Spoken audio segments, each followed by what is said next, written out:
Aujourd'hui, nous allons parler d'un sujet qui est assez courant chez nous.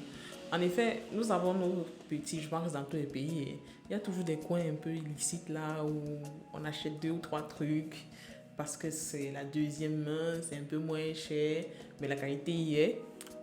Et parfois, on se retrouve après en train d'être accusé de crime. Et on se dit, mais qu'est-ce qui se passe? Qu'est-ce qu'on a fait? On a juste acheté un bien, c'est pas de notre faute.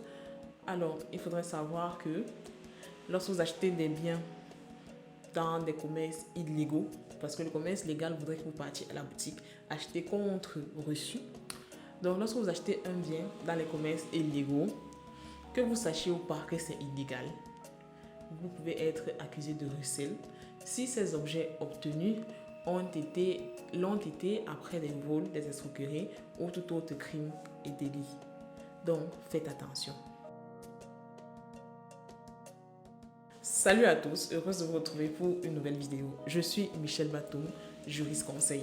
Pour ceux qui ne me connaissent pas encore, je vous invite à vous abonner à la chaîne pour ne rien rater des multiples vidéos juridiques que je vous propose comme contenu.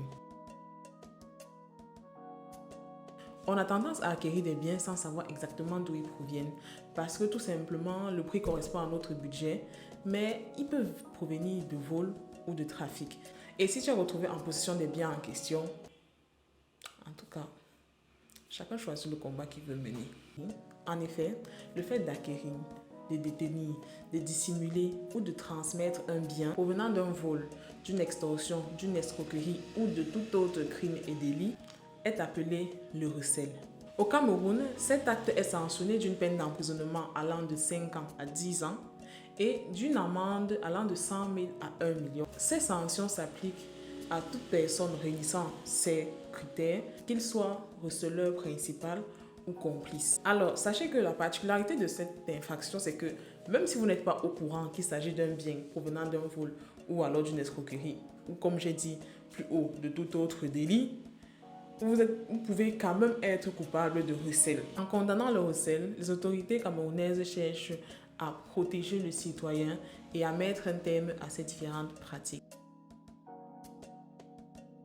Il est important que chacun de nous sache que lorsque vous voulez acheter un bien, il faudrait que vous ayez des reçus ou des factures qui prouvent que vous êtes entré en possession du bien à travers un moyen illégal. Je vous conseillerais d'aller généralement dans des boutiques agréées ou alors des maisons mères pour vous procurer le bien en question. Je sais que le prix peut parfois être exorbitant dans ces grandes surfaces ou en industrie, mais il y va de votre sécurité.